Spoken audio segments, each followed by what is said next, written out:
ನಮಸ್ಕಾರ, ನಾನು doctor C N Patil, HOD and lead consultant, department of medical oncology, Aster Whitefield, Bengaluru. ಈಗ cancer ಅಂದರೆ ಏನು ಮತ್ತು ಕ್ಯಾನ್ಸರ್ನ ರೀತಿಗಳು ಯಾವುವು, ಲಕ್ಷಣಗಳೇನು, ಅದರ ಬಗ್ಗೆ ತಿಳಿದುಕೊಂಡಿದ್ದೇವೆ. ಇನ್ನು ಕ್ಯಾನ್ಸರ್ಗೆ ಇರತಕ್ಕಂತಹ ಚಿಕಿತ್ಸಾ ವಿಧಾನದ ಬಗ್ಗೆ ನಾವು ಈಗ ಚರ್ಚೆ ಮಾಡೋಣ. ಕ್ಯಾನ್ಸರ್ಗೆ ಸಾಮಾನ್ಯವಾಗಿ ಬಯಾಪ್ಸಿ ಮಾಡಿ ಡಯಾಗ್ನೋಸ್ ಮಾಡಿದ ನಂತರ 3 ರೀತಿಯ ಚಿಕಿತ್ಸಾ ವಿಧಾನಗಳಿವೆ ಎಲೋಪತಿಯಲ್ಲಿ. ಒಂದು ರೇಡಿಯೋಥೆರಪಿ, ಒಂದು ಸರ್ಜರಿ, ಇನ್ನೊಂದು ಕೀಮೊಥೆರಪಿ ಅಥವಾ ಇಮ್ಯುನೊಥೆರಪಿ.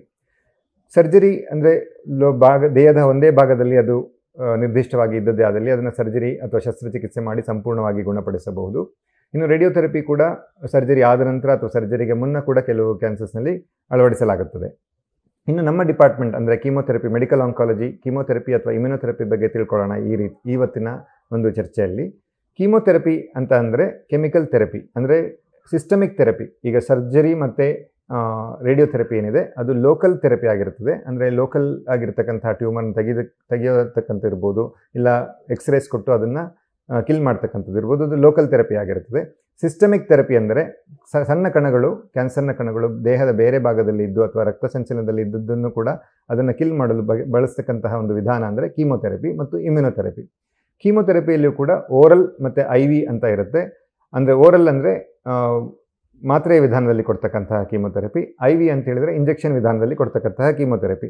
ಇದು ಕೂಡ ಸಾಕಷ್ಟು ಕ್ಯಾನ್ಸರ್ಸ್ನಲ್ಲಿ ಅಂದರೆ ಲ್ಯುಕೀಮಿಯಾಸ್, ಲಿಂಫೋಮಾಸ್, ಮೈಲೋಮಾದಲ್ಲಿ ಮತ್ತು solid cancer, breast cancer, lung cancer, ಈ ರೀತಿಯಾಗಿ ನಾನಾ ರೀತಿಯ ಕ್ಯಾನ್ಸರ್ಸ್ನಲ್ಲಿ ಕೀಮೊಥೆರಪಿ ಬಳಕೆಗೆ ಅಳವಡಿಸಲಾಗುತ್ತದೆ.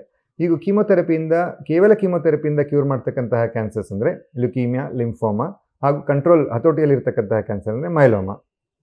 ಸಾಕಷ್ಟು ಸಾಲಿಡ್ ಕ್ಯಾನ್ಸರ್ಸಲ್ಲಿ ಏನಿದೆ ಸರ್ಜರಿ, ರೇಡಿಯೋಥೆರಪಿ, ಕೀಮೊಥೆರಪಿ 3 ವಿಧಾನಗಳು ಬೇಕಾಗುತ್ತೆ ಒಂದು ವ್ಯಕ್ತಿಯನ್ನು ಸಂಪೂರ್ಣವಾಗಿ ಗುಣಪಡಿಸಲು. ಇನ್ನು ಇಮ್ಯುನೊಥೆರಪಿ ಇತ್ತೀಚೆಗೆ ಬಂದಿರತಕ್ಕಂತಹ ವಿಧಾನದ ಟ್ರೀಟ್ಮೆಂಟ್ ಅಂದರೆ ಅದು ದೇಹದ T ಸೆಲ್ಸನ್ನೇ ಆ್ಯಕ್ಟಿವೇಟ್ ಮಾಡಿ ಕ್ಯಾನ್ಸರ್ ಸೆಲ್ಸ್ನ ರೆಕಗ್ನೈಸ್ ಮಾಡಿ ಅದನ್ನು ಸಾಯಿಸಲಿಕ್ಕೆ ಹೆಲ್ಪ್ ಮಾಡುತ್ತೆ. ಹಾಗಾಗಿ ಕೀಮೊಥೆರಪಿಲಿ ಇರ್ತಕ್ಕಂತಹ ಅಡ್ಡ ಪರಿಣಾಮಗಳು ಇಮ್ಯುನೊಥೆರಪಿಯಲ್ಲಿ ಕಂಡುಬರೋದಿಲ್ಲ.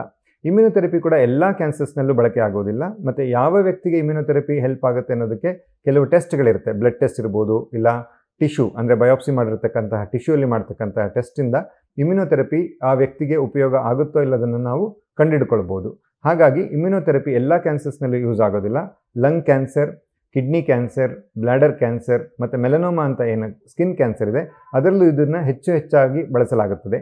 ಹಾಗೆ ಇಮ್ಯುನೊಥೆರಪಿಗೆ ಆಸ್ಟರ್ ವೈಟ್ಫೀಲ್ಡಲ್ಲಿ ಸಮರ್ಪಕವಾಗಿ ಸಂಪೂರ್ಣವಾಗಿ ಎಲ್ಲ ಸೌಲಭ್ಯಗಳು ಇವೆ.